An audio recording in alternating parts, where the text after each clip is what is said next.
dinigitize natin yung konsulta, malaking bagay. Kasi una, nakapacitate itong mga BHW na sila ang gumagawa ng first patient encounter. Na napakamalaking bagay para malaman mo na walang sakit, sino may sakit. At early detection, doon pa lang sa community. Yun ang isang napakagandang nangyari sa Brihidad.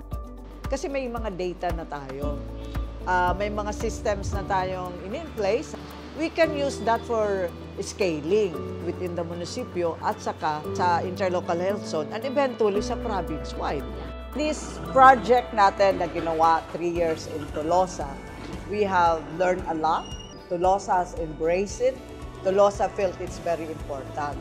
Kung ito, ma-scale up natin to province-wide, that's universal healthcare.